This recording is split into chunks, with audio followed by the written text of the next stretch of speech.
Okay, so beyond Margaret Home being a place to stay, what's something you've learned about yourself while you were there? Sorry, I want to cry.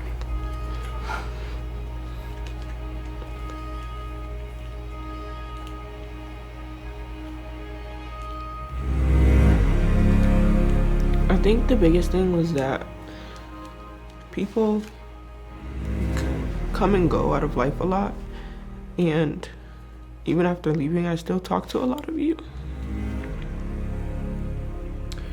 And you guys still show up for me and my sons, even despite me not being there anymore. And you guys are like family to me now.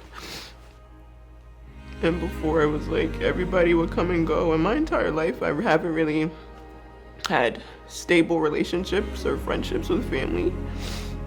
And I have more of you guys in my life as stable people than ever.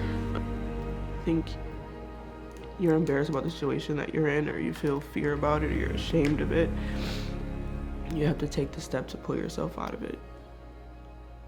And I think the Margaret Home is like the perfect place to take that step, because you have nothing but love and support, and it's all unconditional. You don't have to do anything to earn that from them.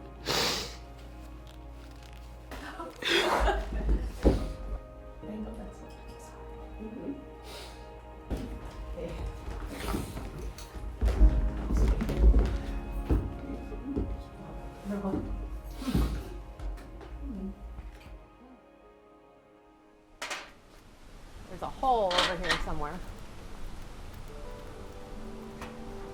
Let me take you into the house. I'm Paula Blemchen, the Executive Director of the Margaret Home and the founder of the Margaret Home. It began as a dream. It actually began as a wonderment of what's being done for women and children. We were exploring what is being done for pregnant moms who wanted to choose life but had no other means, and thought, what am I going to do with this child? I don't remember what led to me arriving on the doorstep. I just remember that within the first 30 minutes of meeting you, I think you had both hands on my shoulders saying, I know this sounds crazy, but I believe God put you in my path to help us get this place open. So I was looking through some old emails, and the first one I found was from 2015 from Father Mike. He LinkedIn'd me and said, hey, I heard that you're out in Phoenix doing some work with moms, bringing a model, a residential model to Rochester for moms and their kiddos who need a safe and loving place to stay. And then it was in February of 2016 where the name, the Margaret Home, first got thrown out there, named after St. Margaret of Cortona as our patron. And from there, it was all the construction renovations that we needed to do here, and quickly found out that it was not, well, here's our budget and here's everything that's lined up. It was, we have no budget.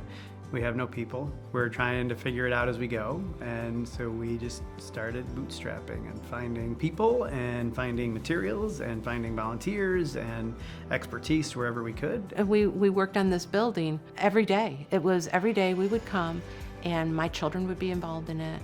Different people would come and help out.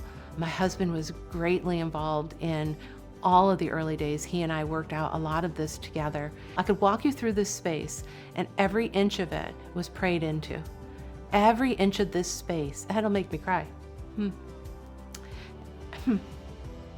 Every inch of this space, I asked, and it was given. And with it came people. Anything material, from the chairs you're sitting on to the floor that is laid down, to the furnace that heats this building, to the electrical outlets that are protected so the children's fingers don't get electrocuted, and on and on and on. On the one hand, that was very stressful because we didn't know where the next step was going to be. But on the plus side, it was incredibly moving because we continued to see these people come out of nowhere. This whole organization was born out of a kind of a grassroots effort to truly help your neighbor, as opposed to saying, well, there was a grant or a gift or a fund that started this. I think gave all of us the courage that it was worth continuing to pursue and that it had a chance. people thought of us and donated items, and we would be the segue to them going out into the community. But it was an opportunity for us to build relationship with other people. And so all of this happened in all of what I'm telling you happened in about a 2-year span. So we incorporated in 2016, and we bought the building in 17. We renovated it in the 1 year in 18, and we opened in 19.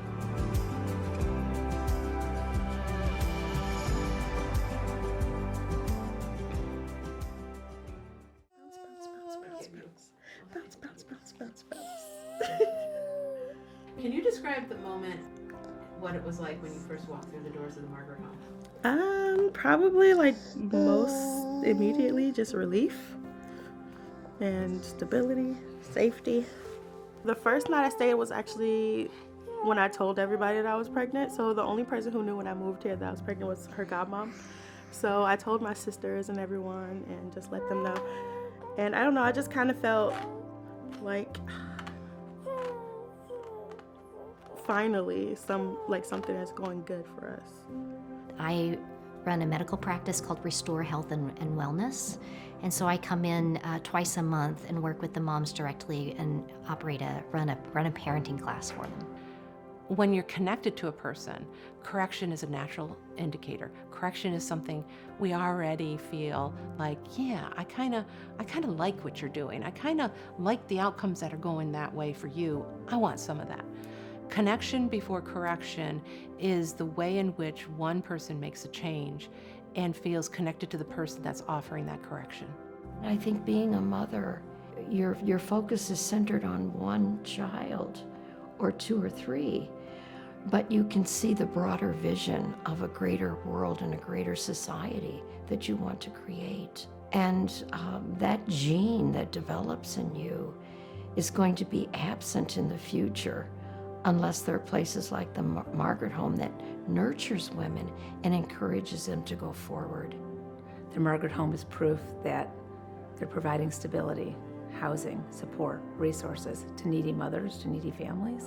And I feel like Rochester is really beyond blessed to have this partnership.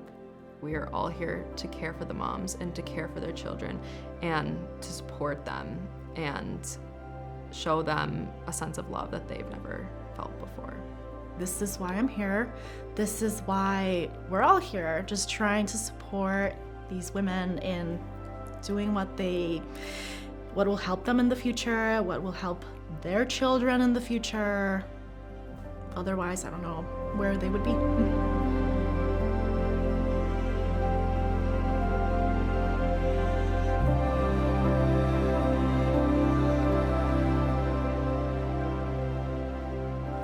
For the future of the Margaret home. Well, I know we have a second location, so I can't wait to see the growth there and continuing the transitional housing for the moms. I see it flourishing, and I see them being part of the community and growing as people, as moms in the workplace, in virtue, raising healthy children that they love. From start to finish, it's a dream to a community involvement, to building the space, to getting the program, to expanding the program, to getting community support, and now expanding beyond that. And today, we are now in ownership of 2 buildings, and we will, in a very short time, move to serving over 30 women in a year. Welcome to the Margaret Home's second location. Walk with me on a tour.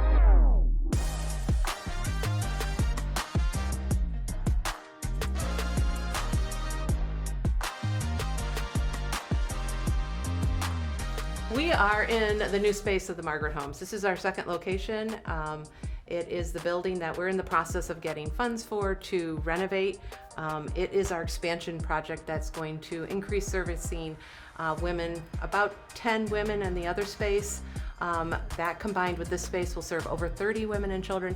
And in addition, this space also has transitional housing on the 3rd floor. Use your imagination. It has not seen a touch of renovation yet. And that's where we're hoping the community is going to come in behind and help us do that. What I'm hoping for, so you can imagine, if you just take a look at this runway, Imagine 2-year-old. Oh yeah. Yeah, got one at home. The future of the Margaret home is love. And love is always growing. Love is always expanding. Love cannot contain itself. So I see the Margaret home as just continuing to grow and develop, just like the women that they're serving. Well, even for me, one of my first times being in the original Margaret home location was in the basement sorting donations 6 years ago.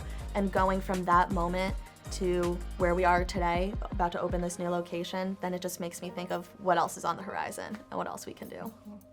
You know, I just see so much, not just excitement, I see so much hope, I see so much opportunity, I see so much transformation, and just, I can't wait for, you know, to see what happens. I think one thing I wanted to say was how proud I am of all of the moms that have walked through the doors and that are currently at the Margaret home, because it takes a lot of strength and courage to start and take that step. I'm excited about what the 10 years were prior and what the next, who knows how many years, I hope it goes on forever, of the Margaret home's future.